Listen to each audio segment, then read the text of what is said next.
Hi everyone, welcome to Veggie Treat. எங்கள் சேனலை இது வரைக்கும் நீங்கள் சப்ஸ்கிரைப் பண்ணலைன்னா சப்ஸ்கிரைப் பட்டனையும் பெல் பட்டனையும் கிளிக் பண்ணிடுங்க.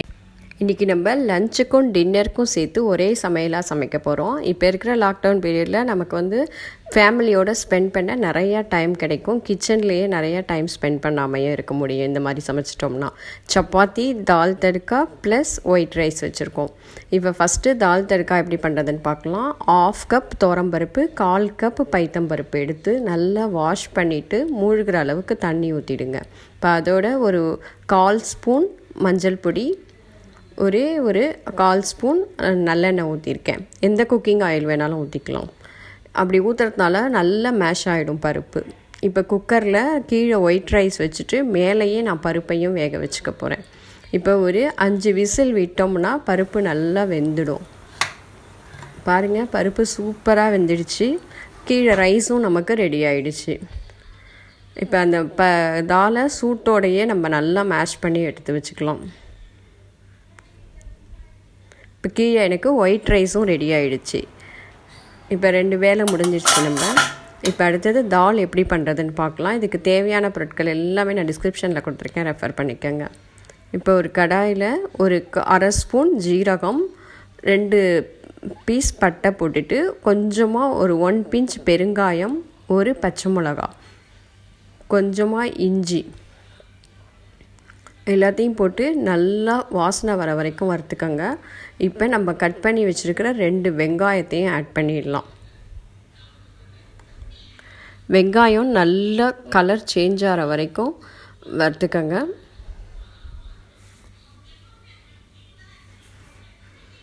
இப்போ வெங்காயம் வதங்கிடுச்சு.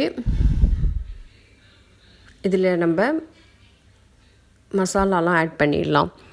தேவையான அளவுக்கு உப்பு, ஒரு 1/2 spoon ரெட்சில்லி powder, 1/2 spoon garam masala, 1/2 spoon தனியா பவுடர் எல்லாம் ஆட் பண்ணி நல்லா மிக்ஸ் பண்ணி விட்டுருங்க. இப்போ கொஞ்சமாக 1/4 ஸ்பூன் மஞ்சள் பொடி ஆட் பண்ணியிருக்கேன். மசாலாலாம் நல்லா ஒன்று சேர்ற மாதிரி வெங்காயத்தோடு நல்லா வதக்கிடுங்க. ஒரு 2 மினிட்ஸ் கழித்து நம்ம கட் பண்ணி வச்சுருக்கிற தக்காளியையும் ஆட் பண்ணிடலாம்.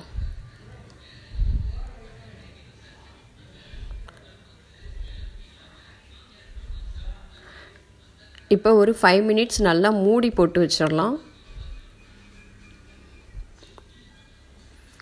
ஒரு 10 மினிட்ஸ் கழித்து திறந்து பார்த்தோம்னா இந்த மாதிரி நல்லா மேஷ் ஆகிருக்கும். தக்காளி எல்லாம் நல்லா வதங்கி இந்த மாதிரி வர வரைக்கும் வெயிட் பண்ணணும். இப்போ இதில் கொஞ்சமாக வாட்டர் ஆட் பண்ணிவிட்டு கிரேவி ரெடி ஆயிரும் நமக்கு.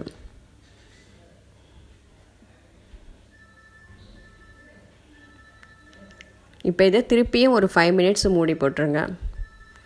5 மினிட்ஸ் கழித்து நம்ம வேக வச்சு மசிச்சு வச்சுருக்கிற தாலை ஃபுல்லாக ஆட் பண்ணிடலாம்.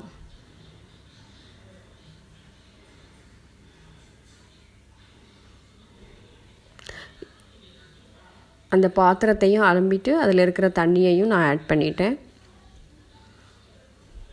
நம்ம பருப்பு போட்டிருக்கிறதுனால சீக்கிரமே கெட்டி ஆகிடும். உங்களுக்கு எந்த கன்சிஸ்டன்சிக்கு வேணுமோ அந்த அளவுக்கு நம்ம வாட்டர் ஆட் பண்ணிக்கலாம். இப்போ இந்த ஸ்டேஜில் சால்ட்டு கரெக்டாக இருக்கான்னு நம்ம செக் பண்ணிக்கலாம். எனக்கு கொஞ்சம் சால்ட்டு பத்தலை, அதனால் நான் கொஞ்சம் சால்ட் ஆட் பண்ணிக்கிறேன்.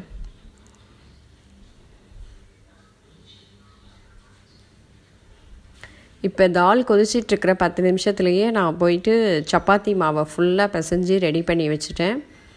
இப்போ தால் ரெடியாகி இறக்கின உடனேயே நம்ம சப்பாத்தியையும் போட்டு எடுத்துட்டோம்னா நமக்கு வேலை சீக்கிரமே முடிஞ்சிடும். இப்போ பார்த்திங்கன்னா ஒரு 10 மினிட்ஸ் நல்லா கொதிச்சிடுச்சு தால்.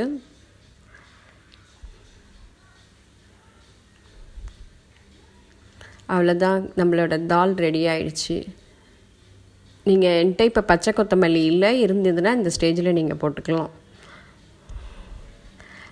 நான் இப்போ தாலை ஒரு சர்விங் பவுலுக்கு மாற்றிட்டேன். இப்போ நம்ம தாளிக்கிறதுக்கு பார்க்கணும். தாளிப்புக்கு ஒரு கரண்டி வச்சுட்டு இதுக்கு நெய்யில் தான் தாளிக்கணும். ஒரு 1/2 ஸ்பூன் நெய் ஆட் பண்ணியிருக்கேன். அதில் சின்ன சின்னதாக கட் பண்ணி வச்சுருக்கிற பூண்டை போட்டுக்கலாம். நெய் சீக்கிரமே சூடாயிடுச்சு, அதனால் நான் கொஞ்சம் சிம்மில் வச்சுட்டே வறுத்துக்கிறேன். கேஸ் ஆஃப் பண்ணிட்டேன்.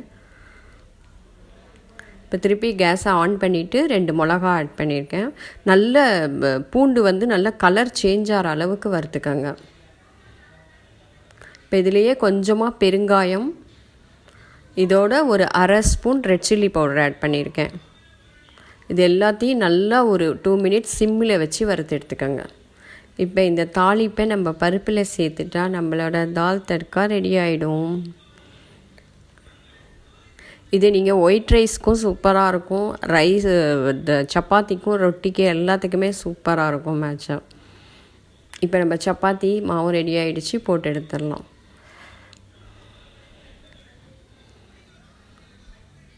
சப்பாத்தி போடும்போது எப்போதுமே கேஸை நல்லா ஃபுல் ஃப்ளேம்லேயே வச்சு போடுங்க. அப்போ தான் நல்லா இந்த மாதிரி உப்பி சூப்பராக கிடைக்கும்.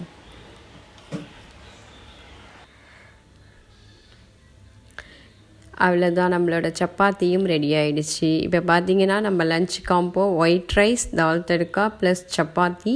நான் ஆல்ரெடி போஸ்ட் பண்ணியிருக்கேன் வெங்காயத்துக்கு, அதுவும் வச்சுருக்கேன். கண்டிப்பாக உங்கள் வீட்டில் இதை ட்ரை பண்ணி பார்த்துட்டு எனக்கு கமெண்ட் பண்ணுங்கள். தேங்க்யூ.